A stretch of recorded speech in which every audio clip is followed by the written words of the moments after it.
Muchas gracias a la brigada, a Paco, a Paloma por la invitación. Unos comentarios brevísimos.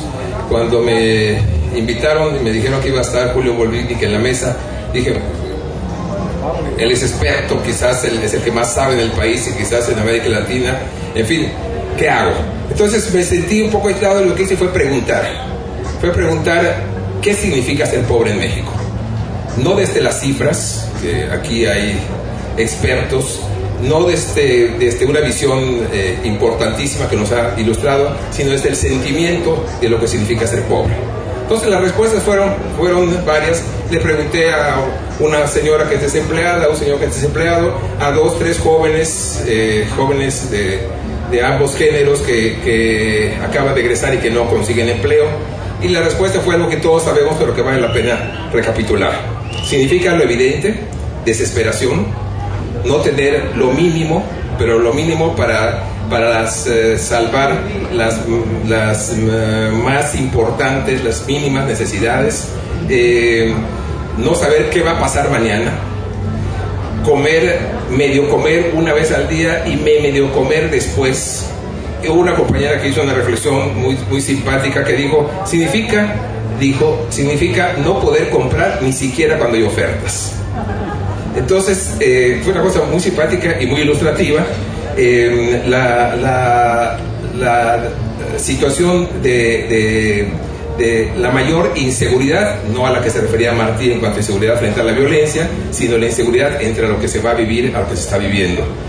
Significa la frustración, la desesperación para no tener elemental, y a esto sumar la constatación de que muy cerca, a una calle, a 2 calles en el barrio siguiente, hay quien tiene algo más, y un poquito quizás más lejos hay quien tiene todo, y hay quien tiene muchísimo.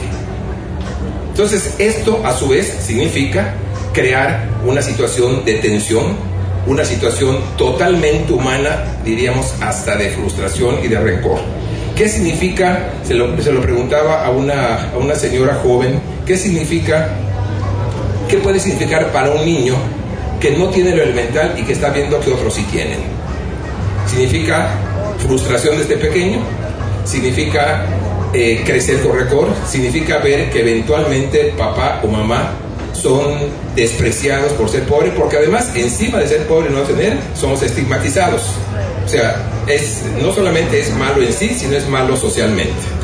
Significa entonces no tener acceso a la justicia. Todos sabemos que ir a un tribunal siendo pobres es arriesgarnos a que aunque tengamos toda la razón, nos vaya mal si el contrario no tiene la razón, pero tiene algún recurso. Significa tener malos accesos a medicina que no es ni con mucho la mejor. Significa tener dificultades para estudiar, y si lo conseguimos significa que cuando terminemos con la esperanza de que vamos a salir de pobres, esa esperanza se muera. Significa también ser beneficiarios o poder ser beneficiarios de programas sociales. Ciertamente no de programas sociales como los que decía Martí. Hay de programas sociales a programas sociales. Hay programas sociales que están preocupados por ayudar a remontar la pobreza, por una acción social real, y hay programas sociales que tienen tintes canallescos. Hay programas, entre comillas, llamados sociales, que lo que hacen es dar ciertas ayudas para condicionar votos, para cargar a la gente y para medrar con la pobreza. Eso es de las peores prácticas políticas que está habiendo en el país, y lamentablemente surge en el PRI la toma del PAN, y hay que decirlo, inclusive en algunos sectores, muy lamentablemente, del PRD. ¿Cuál es la condición? Perdón, una cuestión más sobre los programas sociales que le hemos comentado en alguna otra ocasión. Un buen programa social es el que ayuda, luego, es el que ayuda en este caso a remontar la pobreza. Pero un mejor programa social es el que junto con esa ayuda propicia la reflexión. O sea, ¿por qué existe el programa social y por qué somos pobres? Esta es una pregunta que todos tenemos que hacernos, porque si no nos quedamos cuando mucho a medio camino. ¿Qué le queda a los pobres? Siempre en este ejercicio que logramos hacer,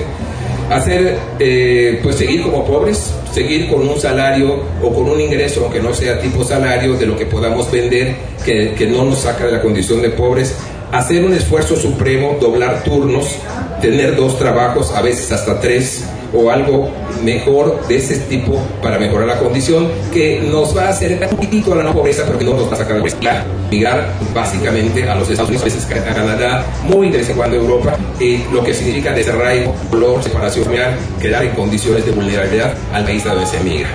Significa también, Martí lo decía, no es una condicionante, pero tenemos también que decir que significa la pobreza, caer en la tentación de la delincuencia. Y esto nada más puede contestar el que es pobre. ¿Quién es pobre? Dice, no es cierto, es porque trabajen, está muy fácil, que trabajen, y todavía trabajamos, y si trabajamos, que nos hagan. Entonces hay mucha gente que se va para ahí.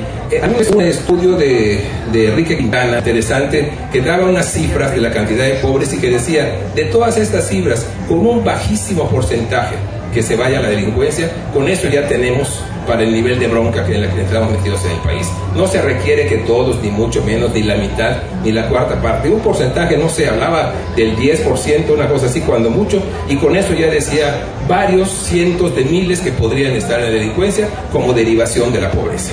Entonces, aquí quiero hacer un hincapié en algo. Ayer había referencias a la guerra que se está librando en México. Particularmente los moneros que estuvieron en la última de las mesas antes de la proyección del programa de History Channel, hacía referencia a cómo esta guerra finalmente está beneficiando a los grandes bancos y a los grandes traficantes.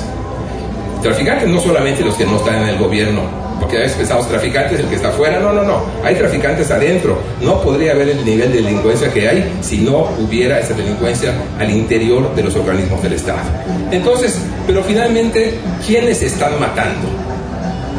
¿Quiénes están matando? No a quienes les toca, muy lamentablemente, de manera lo que se llama colateral, sino quienes están librando la guerra. Pues como en muchísimas guerras, los pobres. Desde luego que lo que hacen los sicarios y lo que hacen los soldados y lo que hacen los marinos es aberrante, es inaceptable, es terrible, pero muchísimos, si es que no todos de ellos, vienen precisamente de condiciones de pobreza. Entonces, esta es una guerra, como en muchas guerras, en la que los que se están matando son los pobres. Hay daños para otros sectores, desde luego, pero los que están en la fila de batalla, en el primer lugar, con todos lo durísimo que es, lo inaceptable, con toda la crueldad que hay, son los pobres. ¿Qué queda entonces como salida diferente? Yo diría que porque va por donde va Martí, por donde dijo Martí, pero desde la perspectiva precisamente de los pobres, organizarse. Y la organización empieza por una pregunta que hacía yo hace un momento: ¿por qué somos pobres? ¿Es una maldición? ¿Está en nuestra genética? ¿Por qué somos pobres? Esa es una pregunta que tiene que hacerse en todas partes. Y para ir respondiendo, conforme vayamos respondiendo a esa pregunta, vamos a ir generando elementos de organización. Y junto con esta pregunta, es decir, en esta coyuntura que viene, ¿qué nos están ofreciendo quienes quieren gobernar? Martí hacía referencia a algunas propuestas de un sector de izquierda del PRD que hay que atender, pero también pues, hay que oír a los otros. Y van a ver, pregúntele a un panista por qué somos pobres. A lo mejor dice que porque así lo quiso Dios, porque así lo quiso Dios. Entonces va a ser muy interesante, es muy interesante oír las propuestas, que no nos digan que van a ser presidentes del empleo, así nos dijeron en 2006, antes de correr a los electricistas y antes de meter al país en la bronca en la que están. Entonces, organicémonos para saber por qué somos pobres y qué nos proponen y qué proponemos y qué intercambio de propuestas hacemos para remontar esta catástrofe y esta desgracia que está viviendo el país, en buena medida, pero en gran medida por la desigualdad que va junto con la pobreza y con la corrupción. Para terminar, ya vi que querían aplaudir. Mejor les voy a pedir una cosa. Hay un compañero que seguro todos conocen, Miguel Ángel Granados Chapa. Miguel Ángel Granados Chapa,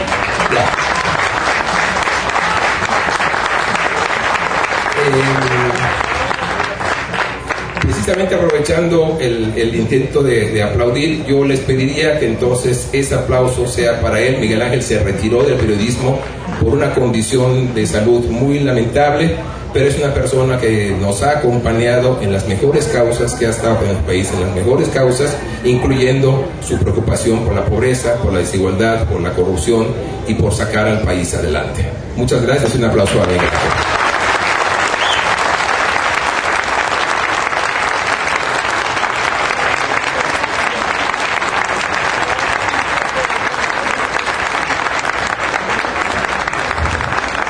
Antes de cerrar esta mesa, quisiera preguntar si ya llegó Alejandro Almazán. ¿Sí? ¿Dónde está? Sí está. Ok. Bien, entonces, como dentro de un ratito tendremos la última mesa redonda de hoy sobre un tema apasionante, que es la verdadera situación entre el presidente autonombrado de esta república y la religión. En el libro que acaba de salir de Alejandro Almazán, que constituye un extrañísimo y verdadero escándalo, y que queríamos poner sobre la mesa, entre otras cosas. ¿No está? Que no es ese. Ah, estoy cruzando la línea. Tiene razón, aleluya.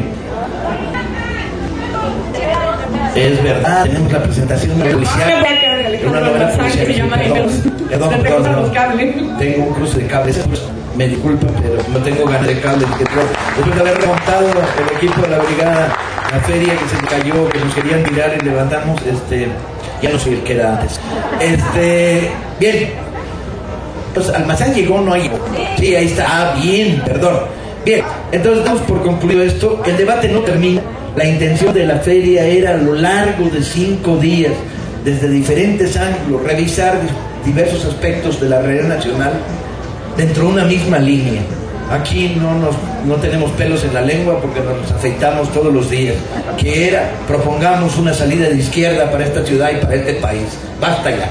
¿Sí? Y esto llevamos 2 días haciéndolo y lo haremos 3 días más. Y por eso nos quisieron censurar, no por otra cosa. ¿Sí?